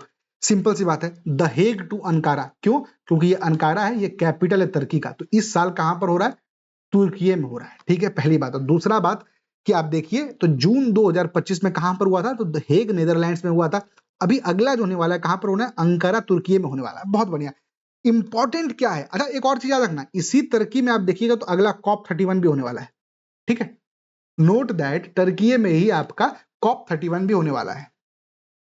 यहां पर आपको सबसे इंपॉर्टेंट आता है हेग डिफेंस कमिटमेंट। क्योंकि आपको पता है कि ट्रंप बहुत ज्यादा गरमाया हुआ था।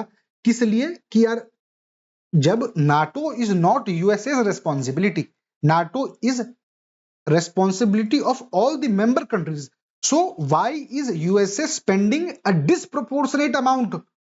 क्यों अधिक पैसा यूएसए खर्चा कर रहा है? तो वो क्या बोला? हेग डिफेंस कमिटमेंट के बारे में बात किया। What is this Hague defence commitment? वो कहता है कि अब सभी देश को 5% ऑफ देयर जीडीपी खर्च करना पड़ेगा। 5% ऑफ देयर जीडीपी खर्चा करना पड़ेगा। ये 5% ऑफ जीडीपी कहां खर्च होगा? तो 3.5 रुपया, इसमें मतलब 3.5% खर्च होगा आपके कोर डिफेंस इक्विपमेंट में, मतलब एरोप्लेन खरीदने में, एयरक्राफ्ट खरीदने में। और 1.5% खर्च होगा आपका एयरपोर्ट बनवाने में। इसका मतलब 3.5% है वो कोर डिफेंस एक्सपेंडिचर है, और 1.5 जो है वो सिक्योरिटी रिलेटेड इंफ्रास्ट्रक्चर के ऊपर है, ठीक है। 3.5% क्या है, मुख्य रक्षा व्यय, और 1.5% सुरक्षा संबंधी अवसंरचना पर व्यय, ठीक है। अब आपका क्या काम है, आपका यह काम है कि आप हमको कमेंट में बताइए यूनियन बजट 2026 से 27 में टोटल कैपिटल एक्सपेंडिचर कितना परसेंटेज है और कैपिटल रिसीट कितना परसेंटेज है। हाईलाइट करके पीडीएफ डाला गया है टेलीग्राम पर आपको कि केवल इतना चीज कम से कम रट के चले जाओ तो पता होना चाहिए आपको, ठीक है। हम लोग करंट अफेयर के टारगेट में कंप्लीट भी करवा चुके हैं। अब आगे बढ़ जाओ भाई, अब आ जाओ आसियान के ऊपर।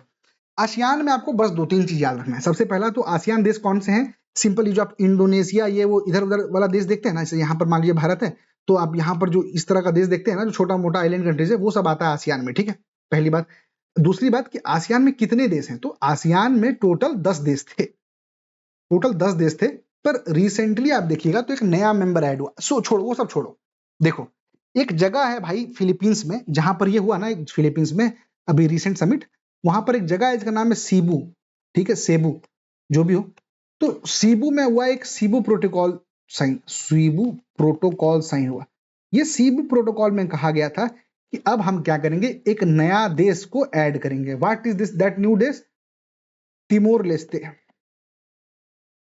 तो बोला गया तिमोर लेस्ते को ऐड करेंगे। तिमोर लेस्ते कौन सा देश है भाई, ये आपका 11th नेशन है। वेरी वेरी वेरी इंपॉर्टेंट कि व्हाट इज द, अब ये सब चीज आपको नहीं पढ़ाएगा भाई उसमें, आसियान फिलीपींस बढ़ जाते आगे, पर थोड़ा सा अच्छे से देखेंगे क्या है करना, क्या है, टीम नेविगेटिंग अवर करंट फ्यूचर, ठीक है, ये भी इंपॉर्टेंट है आपका। न्यू एंट्री टू एशियान किसको है भाई, आपका तिमोर लेस्ते को है। और आप अगर देखिएगा ना तो एशियान को जो एम्बलम है ना उसमें राइस स्टॉक्स हैं, खुद एक बार सर्च करके देखना, हम फोटो लगा दे तो बढ़िया रहता। इस टाइप से बना हुआ है भाई, ऐसे करके 10 गो बना हुआ है, ठीक है। तो अब उसको ऐड करके एक और 11 बना दिया गया, क्यों, to commemorate the addition of a new entrant, कौन, तिमोर लेस्ते।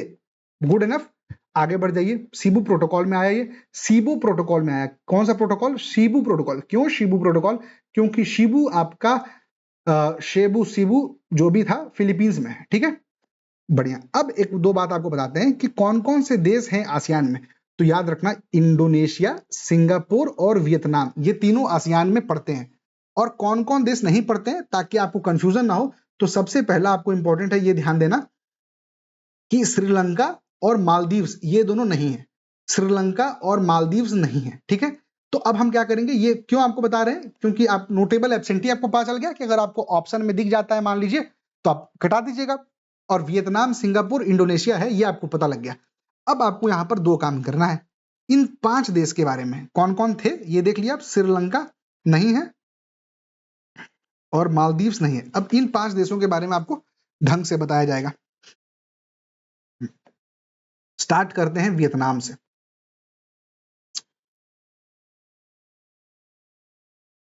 सबसे पहला जापान, भारत और वियतनाम। अभी ऊपर आप जापान देखें, हम बताएं जापान के साथ क्या क्या किया था, कमेंट करो। एआई असिस्टेड स्मार्ट सिटीज याद है, धर्मा गार्जियन याद है, जय माता, जिमेक्स, मलाबार, सब याद रखना है भाई।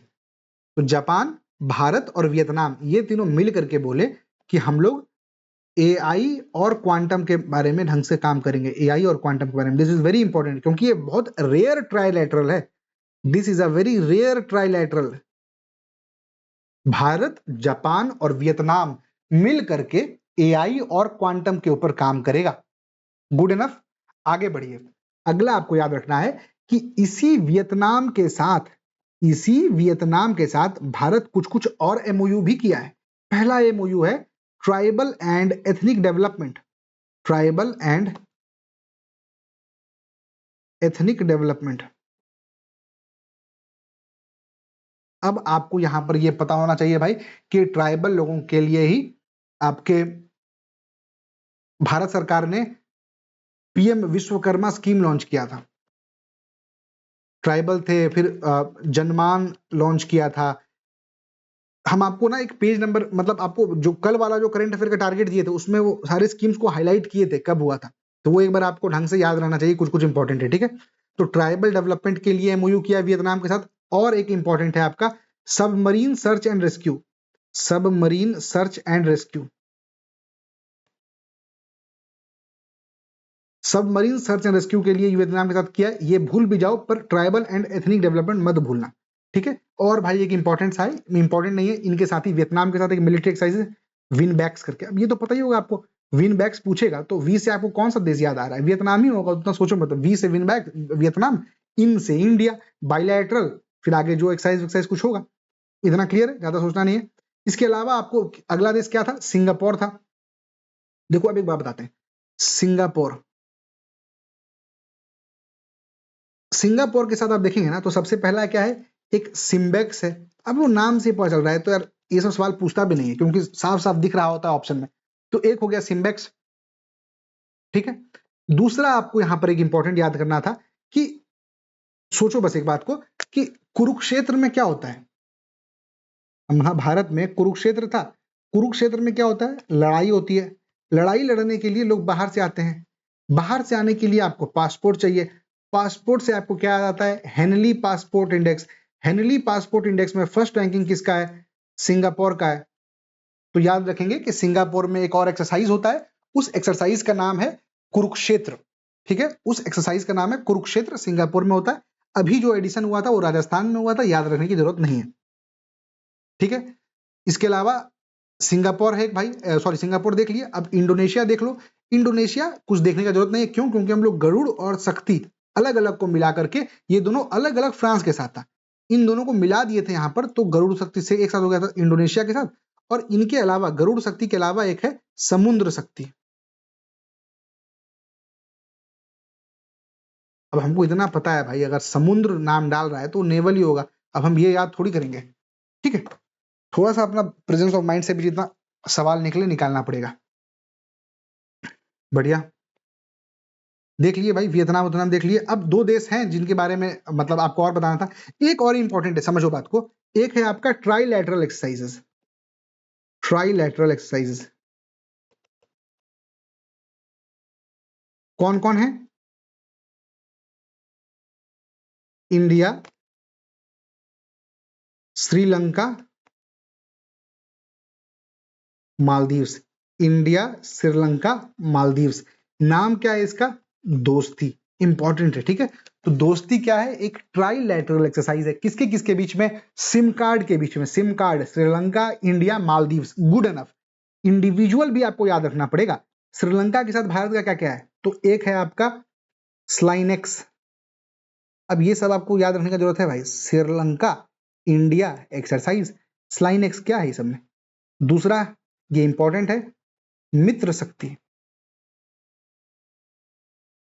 मित्र शक्ति कहां पर हुआ है ये? तो बेलागवी करके एक जगह है कर्नाटक में, ठीक है। श्रीलंका का देख लिए। मालदीव्स में किसकी एक तो दोस्ती है ही मालदीव के साथ, और मालदीव के साथ अलग अलग एक एक्यूवेरिन है, एक्यूवेरिन। एक्यूवेरिन बीपीएससी पहले पूछ चुका है, तो हम आपको इसलिए कहते हैं कि इसमें याद रखना कि इस बार केरला में हुआ। केरला में कहां पर हुआ है? थिरुवनंतपुरम में, थिरुवनंतपुरम में हुआ है, ठीक है। तो थिरुवनंतपुरम में, केरला में आपका मालदीव के साथ एक्यूवेरिन है। श्रीलंका स्लाइनेक्स याद नहीं रखेंगे, मित्र शक्ति याद रखेंगे, ठीक है। समुद्र शक्ति किसके साथ है? इंडोनेशिया के साथ। गरुड़ शक्ति किसके साथ है? इंडोनेशिया के साथ। गरुड़ किसके साथ है? फ्रांस। शक्ति किसके साथ? फ्रांस, ठीक है। बढ़िया। अब आ जाओ आप, यूएनओएन का कुछ कुछ है छोटा मोटा, वो देख ले। अरे कहाँ गया? हाँ, अरे ये भी खाली है, ठीक है। यूएन के साथ देख लो भाई। एक है आपका 79th world health assembly. 79th world health assembly कहां पर हुआ? स्विट्जरलैंड में हुआ। छोड़ो ना ये सब, छोड़ो, यहां पर देखो, एक जगह है भाई जेनेवा, स्विट्जरलैंड में। यहां पर डब्ल्यूएचओ का भी होगा और यहां पर एक यूएनसीटैड का होगा। यूएनसीटैड आपके काम का नहीं है, सवाल नहीं पूछेगा, पर डब्ल्यूएचओ का पूछेगा। और डब्ल्यूएचओ में आपको यह भी पूछेगा कि इसका थीम क्या था। वेरी वेरी वेरी इंपॉर्टेंट, इसका theme reshaping global health, reshaping global health.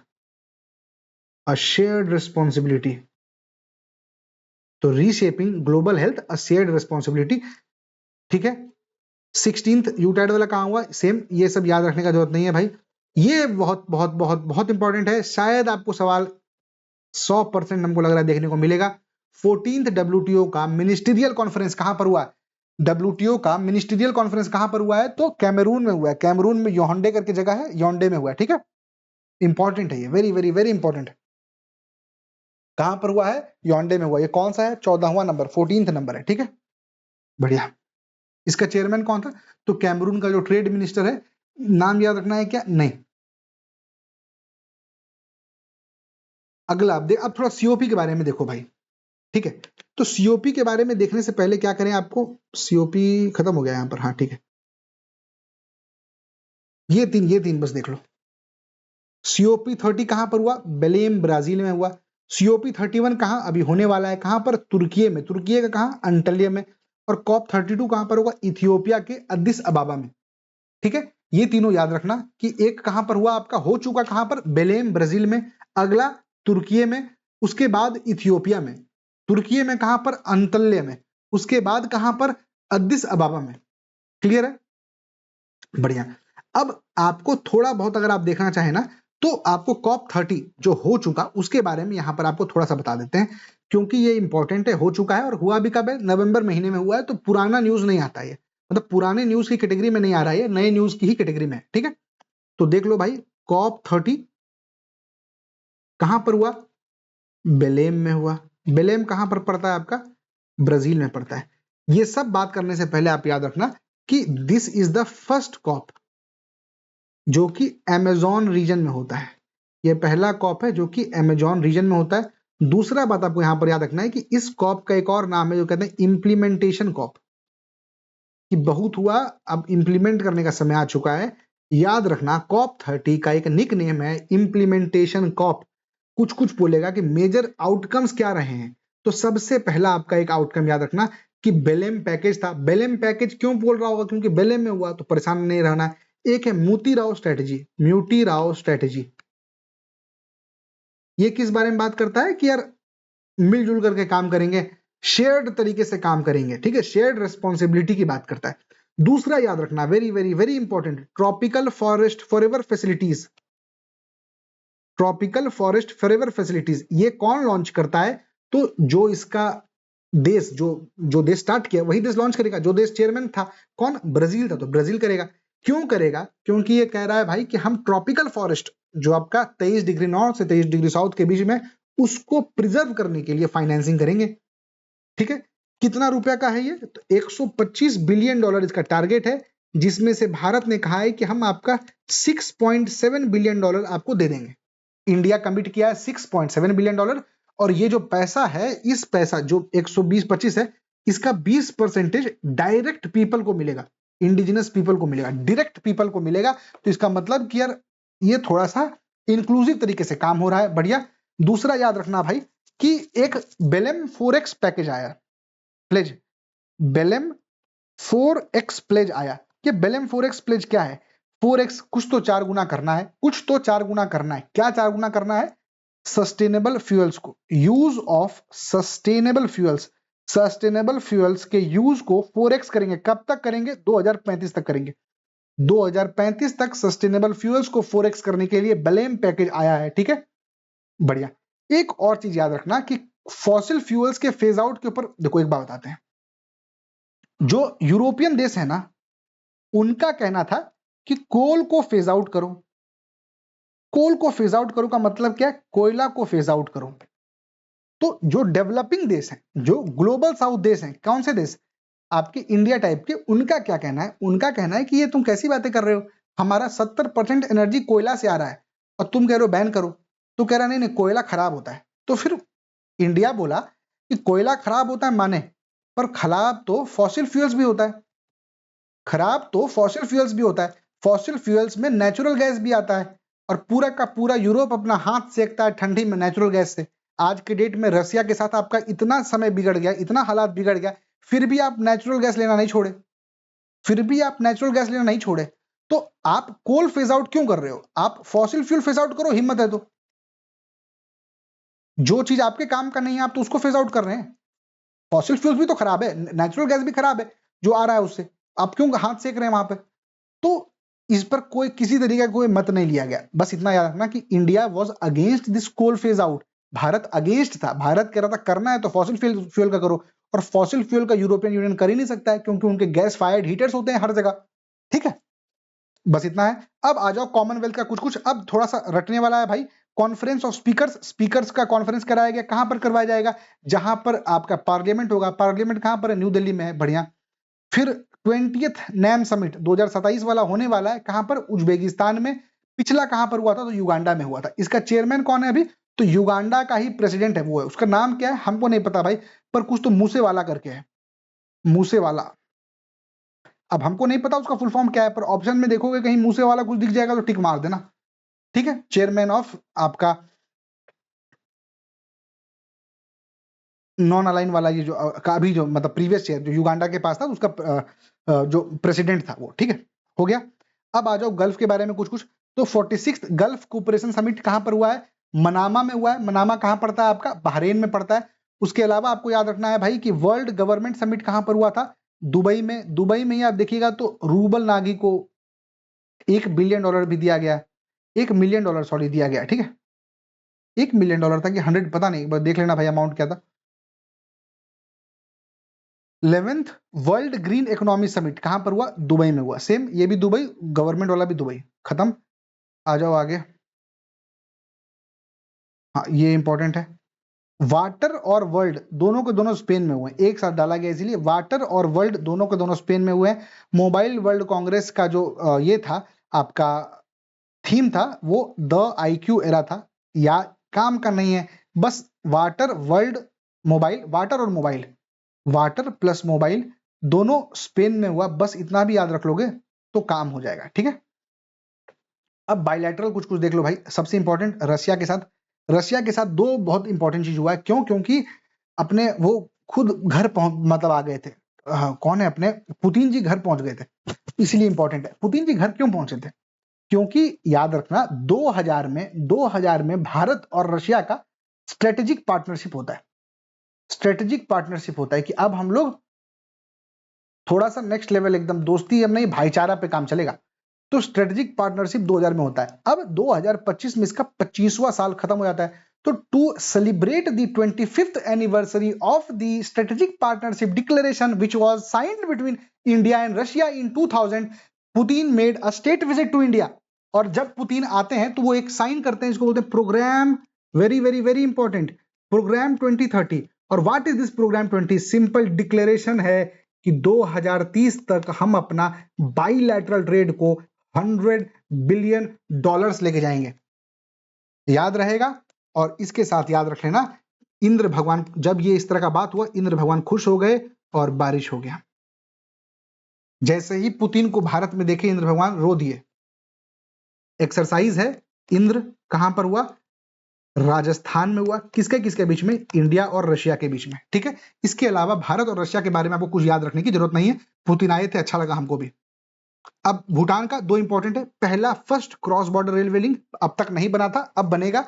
ठीक है, और दूसरा आपका हेल्थ केयर, रिन्यूएबल एनर्जी और फार्मा, इनके ऊपर भी आपका MCQ हुआ है, MOU हुआ है। ठीक है, नेपाल के साथ सूर्य किरण बहुत इंपॉर्टेंट है, केवल नाम याद रख लो, नेपाल सूर्य किरण, नेपाल सूर्य किरण। मलेशिया के साथ हरमऊ शक्ति, काम का नहीं है, छोड़ना चाहो छोड़ सकते हो। थाईलैंड के साथ मैत्री, वेरी इंपॉर्टेंट, मैत्री से याद आया दोस्ती, जिम। ठीक है, सॉरी सिम था शायद ना भाई, अरे यार, दोस्ती एक ट्राइलेटरल एक्सरसाइज था ना, सिम, श्रीलंका इंडिया, हाँ ठीक है सिम था। कंबोडिया के साथ सिनबैक्स होगा। मंगोलिया के साथ एक MOU हुआ है, किस चीज के लिए? नालंदा यूनिवर्सिटी के लिए, कि नालंदा यूनिवर्सिटी को मिलकर के लोग काम करेंगे। नोमैडिक एलिफेंट इंपॉर्टेंट है, खान क्वेस्ट इंपॉर्टेंट है। नोमैडिक एलिफेंट खान क्वेस्ट किसके साथ हुआ है आपका? तो मंगोलिया के साथ हुआ है, खान क्वेस्ट और आपका नोमैडिक एलिफेंट। ठीक है, सेंट्रल एशिया उज्बेकिस्तान और किर्गिस्तान के साथ आपको देखने को मिलेगा डस्टलिक, उज्बेकिस्तान से, खंजर असम में होता है जो कि किर्गिस्तान के साथ होता है। ठीक है, UAE के साथ वेरी वेरी वेरी इंपॉर्टेंट एक MOU हुआ है LPG और स्ट्रेटेजिक ऑयल रिजर्व्स के ऊपर। अभी आप देखिएगा तो इनके साथ हमारा एलएनजी के लिए भी हुआ था, एलएनजी इंपोर्ट के लिए भी हुआ था, ठीक है। और एक एमओयू हुआ आपका मैरीटाइम सिक्योरिटी पे, ये छोड़ दो, बस एलपीजी वाला याद रखना। इजराइल के साथ रिसेंटली हुआ है, इसलिए इंपॉर्टेंट है, क्या है, audit and financial transparency. Audit and financial transparency पे लोग मिलकर के काम करेंगे। भारत से जो कैग हैं हमारे, वो जाएंगे वहां पर उनसे मिलने के लिए। ये इन्वेस्टमेंट यूजलेस है, ये भी यूजलेस है।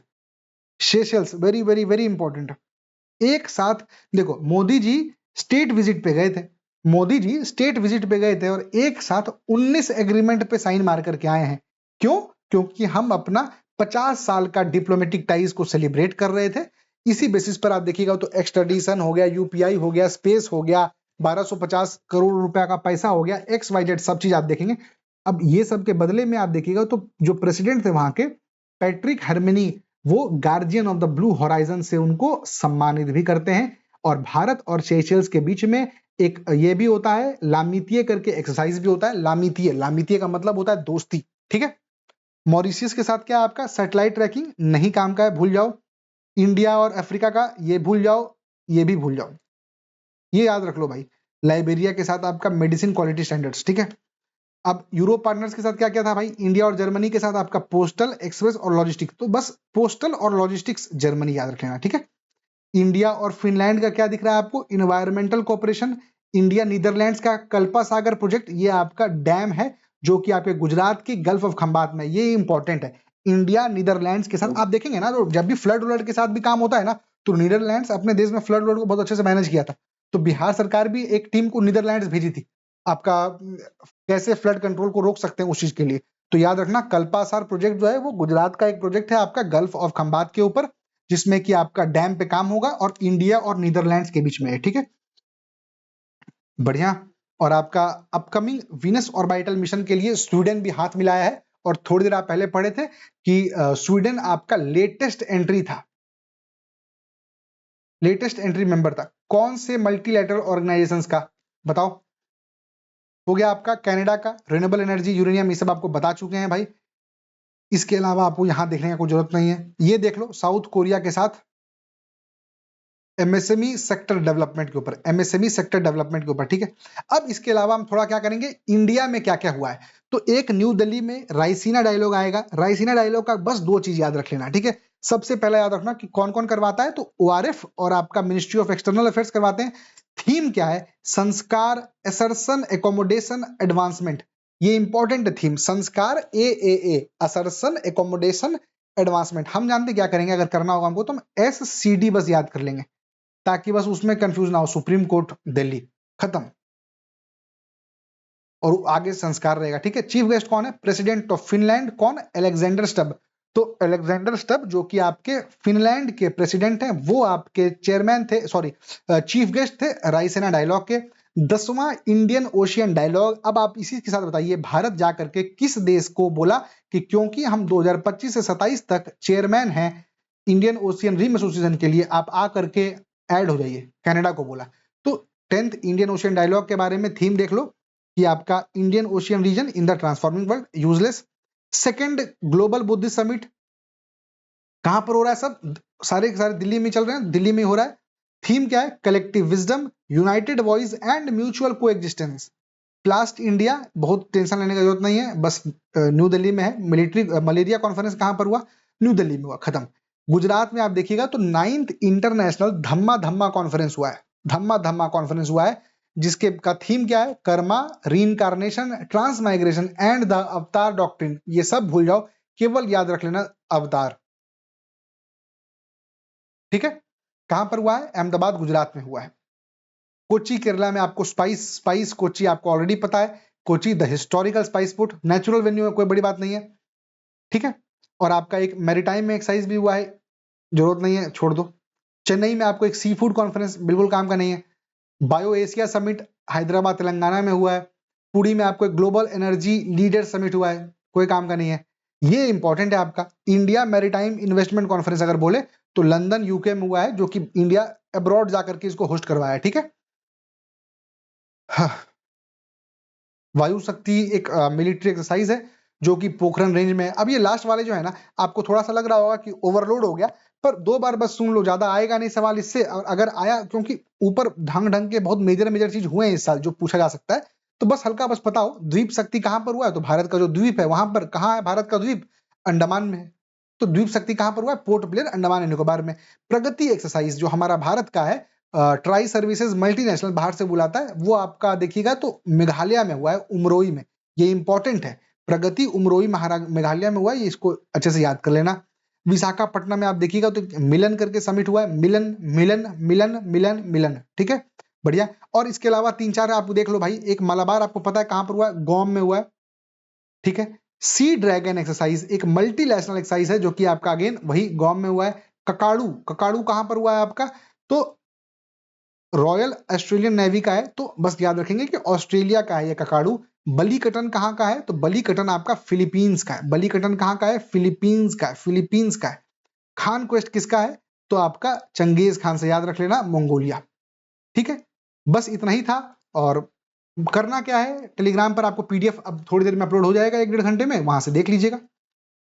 अच्छे से प्रिंट करवाना है प्रिंट करवा लीजिएगा, और बस 2 बार 3 बार सुन लो भाई। अगर ऐसा लग रहा है याद नहीं रह रहा है तो इससे बेहतर तरीके से और क्या ही बताते, काम आपका इतने में हो जाएगा। धन्यवाद।